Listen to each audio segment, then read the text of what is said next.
بسم الله الرحمن الرحيم. الحمد لله الذي أنزل على عبده الكتاب ولم يجعل له عوجا قيما لينذر بأسا شديدا من لدنه ويبشر المؤمنين الذين يعملون الصالحات أن لهم أجرا حسنا ماكثين فيه أبدا وينذر الذين قالوا اتخذ الله ولدا ما لهم به من علم ولا لآبائهم كبرت كلمة تخرج من أفواههم إن يقولون إلا كذبا فلعلك باخع نفسك على آثارهم إن لم يؤمنوا بهذا الحديث أسفا إنا جعلنا ما على الأرض زينة لها لنبلوهم أيهم أحسن عملا وإنا لجاعلون ما عليها صعيدا جرزا أم حسبت أن أصحاب الكهف والرقيم كانوا من آياتنا عجبا إذ أوى الفتية إلى الكهف فقالوا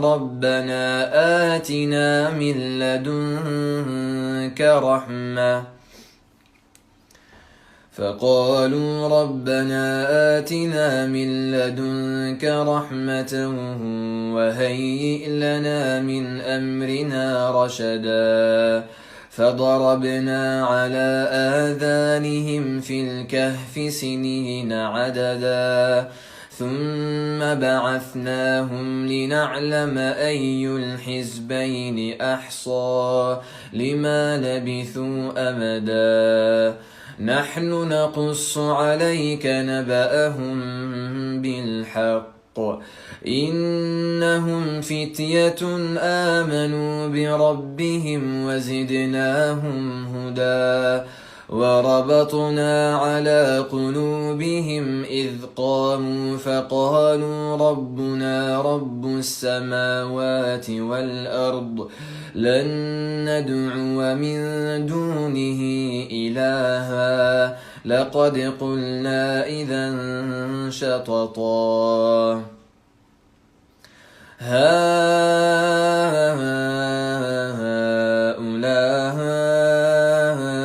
قومنا اتخذوا من دونه آلهة لولا يأتون عليهم بسلطان بين فمن أظلم ممن افترى على الله كذبا وإذ اعتزلتموهم وما يعبدون إلا الله فأووا إلى الكهف ينشر لكم ربكم من رحمته ويهيئ لكم من أمركم مرفقا وترى الشمس إذا طلعت تزاور عن كهفهم ذات اليمين وإذا غربت تقرضهم ذات الشمال وهم في فجوة منه ذلك من آيات الله من يهد الله فهو المهتد ومن يضلل فلن تجد له وليا مرشدا وتحسبهم أيقاظا وهم رقود ونقلبهم ذات اليمين وذات الشمال وكلبهم باسط ذراعيه بالوصيد لو اطلعت عليهم لوليت منهم فرارا ولملئت منهم رعبا وكذلك بعثناهم ليتساءلوا بينهم قال قائل منهم كم لبثتم قالوا لبثنا يوما أو بعض يوم قالوا ربكم أعلم بما لبثتم فابعثوا أحدكم بورقكم هذه إلى المدينة فلينظر أيها أزكى طعاما فليأتكم برزق منه وليتلطف ولا يشعرن بكم أحدا إنهم إن يظهروا عليكم يرجموكم أو يعيدوكم في ملتهم ولن تفلحوا إذا أبدا وكذلك أعثرنا عليهم ليعلموا أن وعد الله حق وأن الساعة لا ريب فيها إذ يتنازعون بينهم أمرهم فقالوا ابنوا عليهم بنيانا ربهم أعلم بهم قال الذين غلبوا على أمرهم لنتخذن عليهم مسجدا سيقولون ثلاثة رابعهم كلبهم ويقولون خمسة سادسهم كلبهم رجما بالغيب ويقولون سبعة وثامنهم كلبهم قل ربي أعلم بعدتهم ما يعلمهم إلا قليل فلا تمار فيهم إلا مراء ظاهرا ولا تستفت فيهم منهم أحدا ولا تقولن لشيء إني فاعل ذلك غدا إلا أن يشاء الله واذكر ربك إذا نسيت وقل عسى أن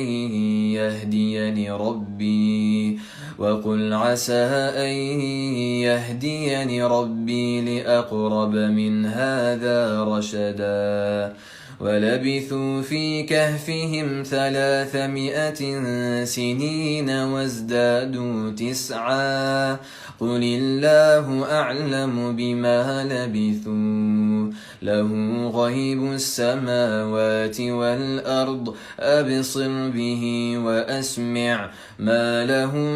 من دونه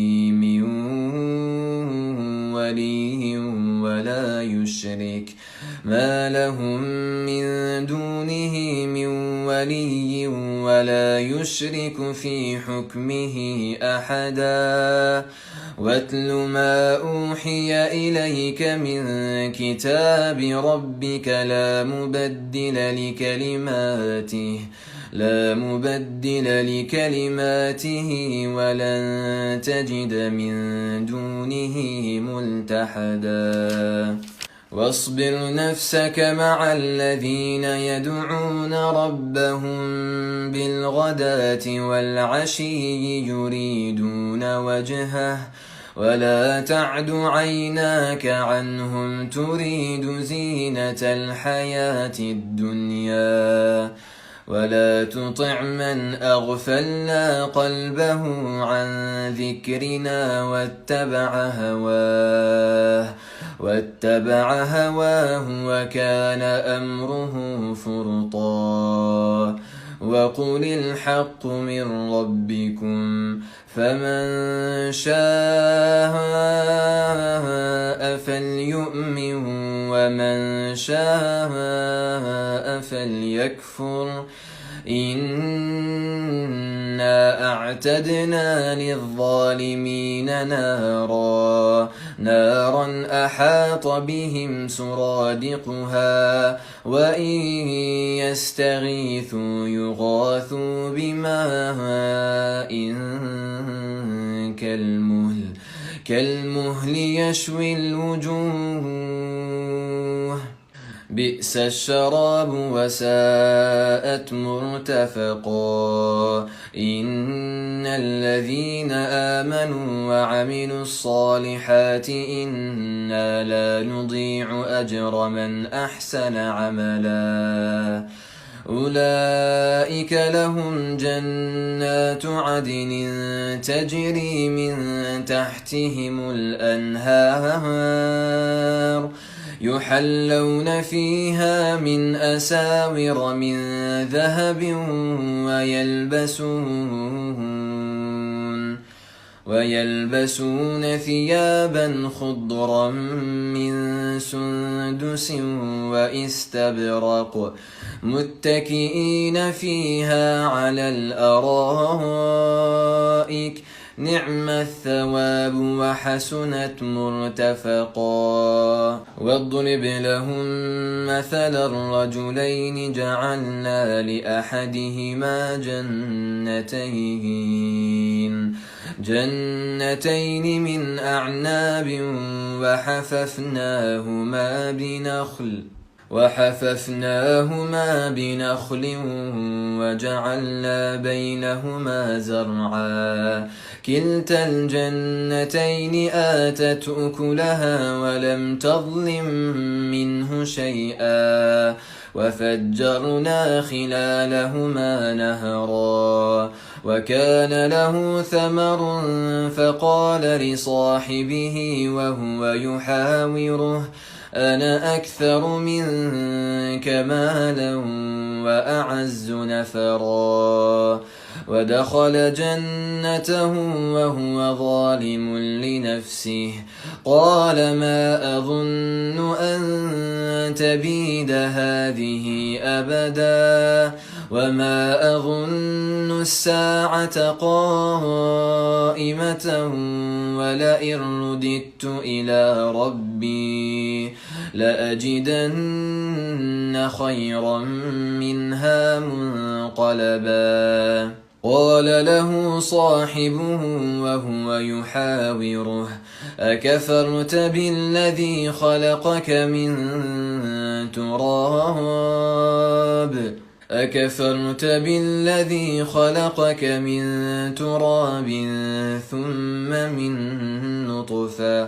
ثم من نطفة ثم سواك رجلا لكن هو الله ربي ولا أشرك بربي أحدا ولولا إذ دخلت جنتك قلت ما شاء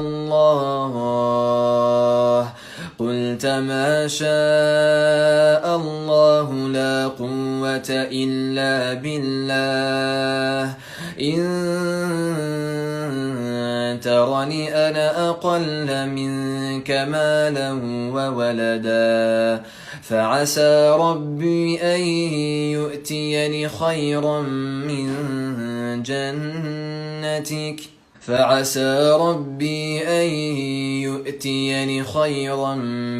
جنتك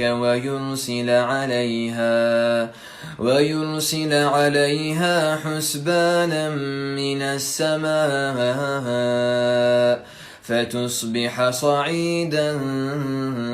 زلقا أو يصبح ماؤها غورا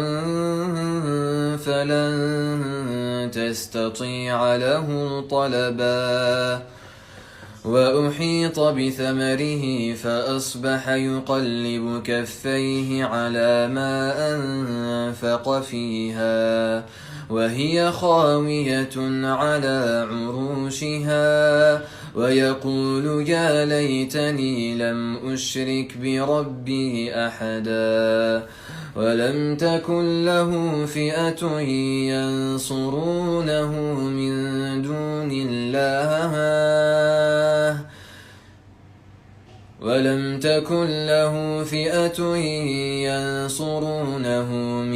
دون الله وما كان منتصرا هنالك الولاية لله الحق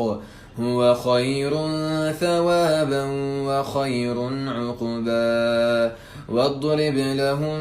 مثل الحياة الدنيا كماء إن أنزلناه من السماء فاختلط به نبات الأرض فأصبح هشيما تذروه الرياح وكان الله على كل شيء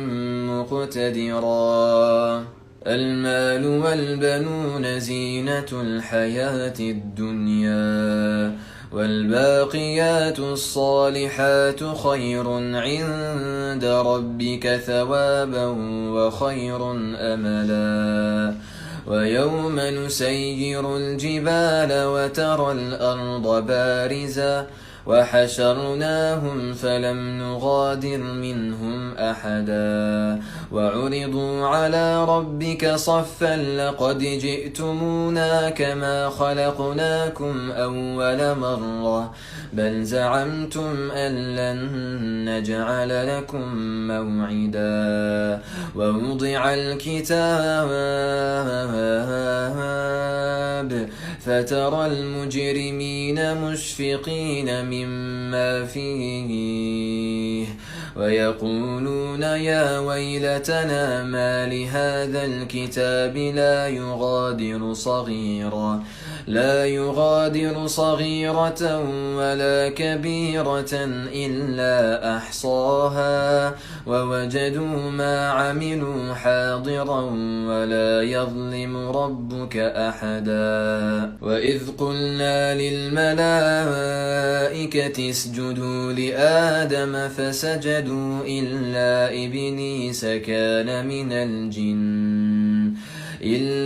إبليس كان من الجن ففسق عن أمر ربه أفتتخذونه وذريته أولياء من دوني وهم لكم عدو بئس للظالمين بدلا ما أشهدتهم خلق السماوات والأرض ولا خلق أنفسهم وما كنت متخذ المضلين عضدا ويوم يقول نادوا شركائي الذين زعمتم فدعوهم فلم يستجيبوا لهم وجعلنا بينهم موبقا ورأى المجرمون النار فظنوا أنهم مواقعوها ولم يجدوا عنها مصرفا ولقد صرفنا في هذا القرآن للناس من كل مثل وكان الإنسان أكثر شيء جدلا وما منع الناس أن يؤمنوا إذ جاءهم الهدى ويستغفروا ربهم إلا أن تأتيهم سنة الأولين أو يأتيهم العذاب قبلا وما نرسل المرسلين إلا مبشرين ومنذرين ويجادل الذين كفروا بالباطل ليدحضوا به الحق واتخذوا آياتي وما أنذروا هزوا ومن أظلم ممن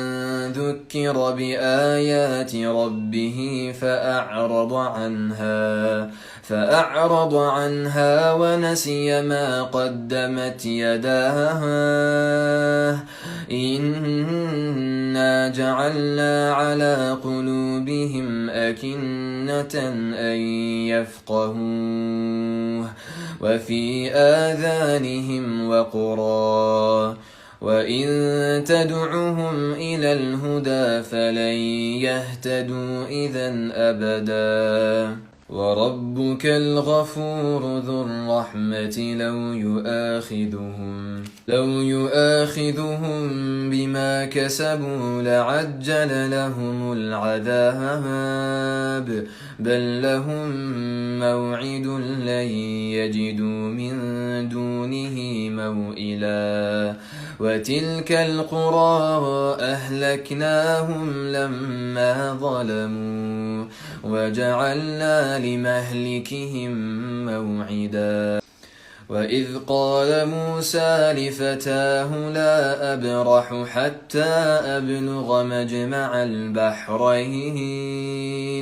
حتى أبلغ مجمع البحرين أو أمضي حقبا فلما بلغا مجمع بينهما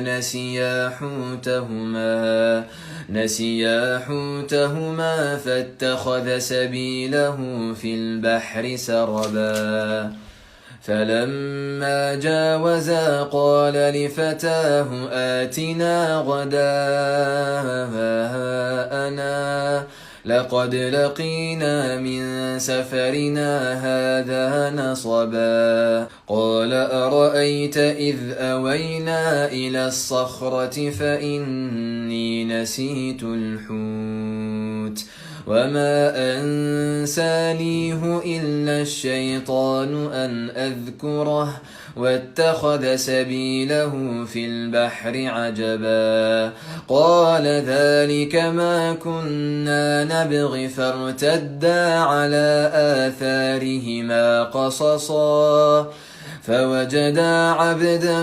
من عبادنا آتيناه رحمة من عندنا وعلمناه من لدنا علما قال له موسى هل أتبعك على أن تعلمني مما علمت رشدا قال إنك لن تستطيع معي صبرا وكيف تصبر على ما لم تحط به خبرا قال ستجدني إن شاء الله صابرا ولا أعصي لك أمرا قال فإن اتبعتني فلا تسألني عن شيء حتى أحدث لك منه ذكرا فانطلقا حتى إذا ركبا في السفينة خرقها قال أخرقتها لتغرق أهلها لقد جئت شيئا إمرا قال ألم أقل إنك لن تستطيع معي صبرا قال لا تؤاخذني بما نسيت ولا ترهقني من أمري عسرا فانطلقا حتى إذا لقيا غلاما فقتله قال أقتلت نفسا زكية بغير نفس لقد جئت شيئا نكرا قال ألم أقل لك إنك لن تستطيع معي صبرا قال إن سألتك عن شيء بعدها فلا تصاحبني قد بلغت من لدني عذرا فانطلقا حتى إذا أتيا أهل قرية استطعما أهلها فأبوا أن يضيفوهما فوجدا فيها جدارا يريد أن ينقض فأقامه قال لو شئت لاتخذت عليه أجرا قال هذا فراق بيني وبينك سأنبئك بتأويل ما لم تستطع عليه صبرا أما السفينة فكانت لمساكين يعملون في البحر فأردت أن أعيبها وكان وراءهم ملك يأخذ كل سفينة غصبا وأما الغلام فكان أبواه مؤمنين فخشينا أن يرهقهما طغيانا وكفرا فأردنا أن يبدلهما ربهما خيرا منه زكاة وأقرب رحما وأما الجدار فكان لغلامين يتيمين في المدينة وكان تحته كنز لهما وكان أبوهما صالحا فأراد ربك أن يبلغا أشدهما ويستخرجا كنزهما رحمة من ربك وما فعلته عن أمري ذلك تأويل ما لم تسطع عليه صبرا ويسألونك عن ذي القرنين قل سأتلو عليكم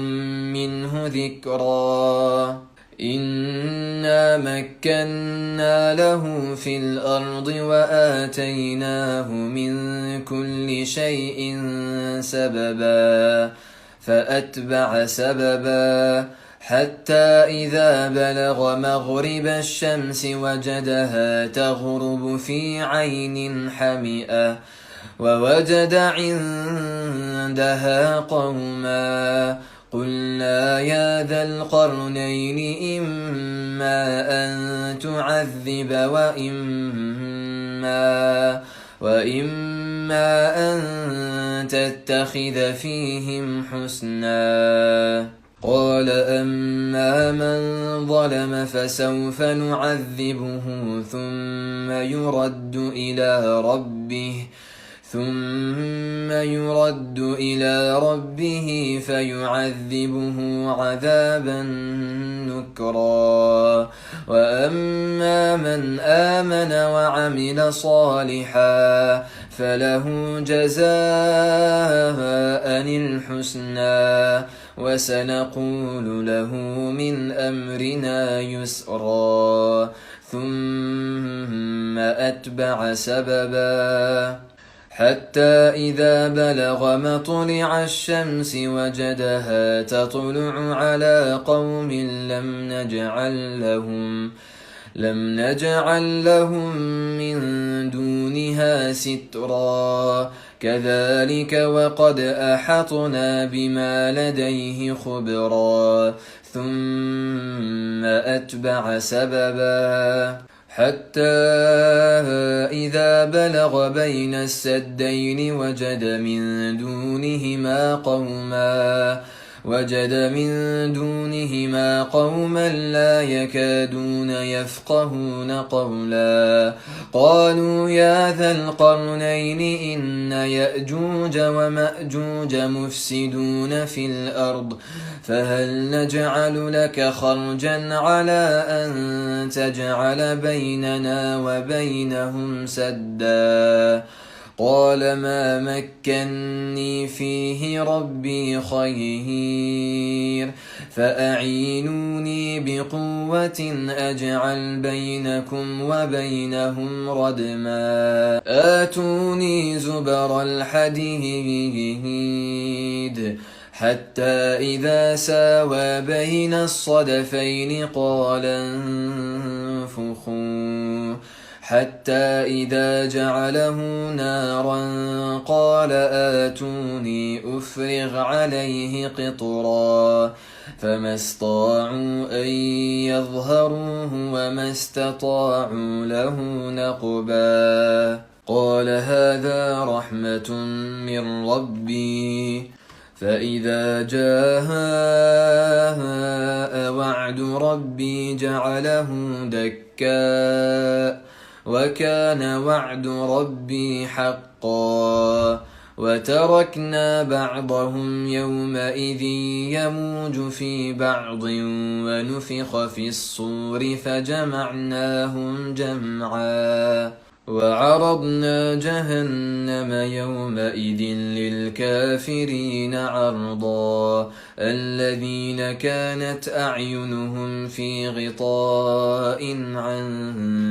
ذكري وكانوا لا يستطيعون سمعا أفحسب الذين كفروا أن يتخذوا عبادي من